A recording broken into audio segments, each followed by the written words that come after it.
മലക്കം മറിഞ്ഞ് R Sreelekha. Mayor സ്ഥാനം ലഭിക്കാത്തതിൽ തനിക്ക് ഒരതൃപ്തിയുമില്ല. മഹത്തായ ഭാരതീയ ജനതാ പാർട്ടിയിൽ പ്രവർത്തിക്കുന്നതിൽ അഭിമാനം മാത്രമെന്ന് ശ്രീലേഖ.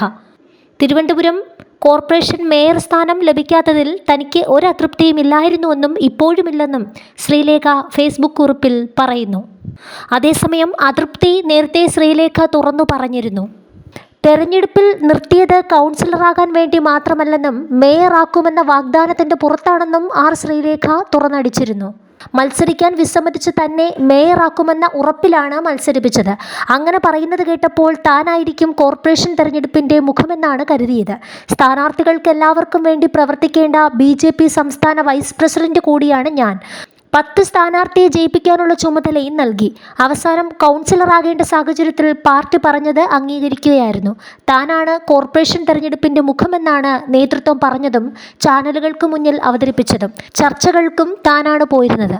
എന്നാൽ എന്തോ കാരണം കൊണ്ട് അവസാന നിമിഷം കാര്യങ്ങൾ മാറി. VV രാജേഷിന് മികച്ച രീതിയിൽ മേയറായും ആശാനാഥിന് ഡെപ്യൂട്ടി മേയറായും കുറച്ചുകൂടി നന്നായി പ്രവർത്തിക്കാൻ പറ്റുമെന്ന് കേന്ദ്ര നേതൃത്വത്തിന് തോന്നിയതുകൊണ്ടായിരിക്കാം അത്തരമൊരു തീരുമാനമെടുത്തതെന്നാണ് തൻ്റെ കണക്കുകൂട്ടൽ. നേതൃത്വത്തിൻ്റെ തീരുമാനത്തോട് തർക്കമില്ല, അത് അംഗീകരിക്കുന്നു. തീരുമാനത്തെ എതിർത്ത് പോടാ പുല്ലേ എന്ന് പറഞ്ഞ് ഇറങ്ങി ഓടാൻ പറ്റില്ല. തന്നെ ജയിപ്പിച്ചവർ ഇവിടെയുണ്ട്. കൗൺസിലറായി 5 വർഷം തുടരാമെന്ന് തീരുമാനിച്ച് ഇവിടെ തന്നെ ഉണ്ടാകുമെന്നും ആർ ശ്രീലേഖ പറഞ്ഞു. യൂട്യൂബ് ചാനലിന് നൽകിയ ഒരു അഭിമുഖത്തിലാണ് ആർ ശ്രീലേഖ അതൃപ്തി തുറന്നു പറഞ്ഞത്.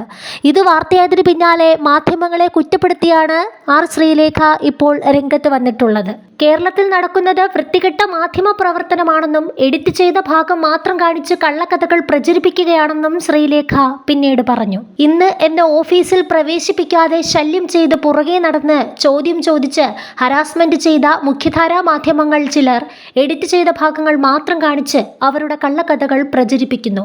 വിവാദങ്ങൾ വെറുതെ വിറ്റ് കാശാക്കാൻ. ഇതൊക്കെ കാണുന്ന പാവ മലയാളികൾ ചിലരെങ്കിലും അത് വിശ്വസിക്കുന്നു. ഹാ കഷ്ടം, ശ്രീലേഖ ഫേസ്ബുക്കിൽ കുറിച്ചു.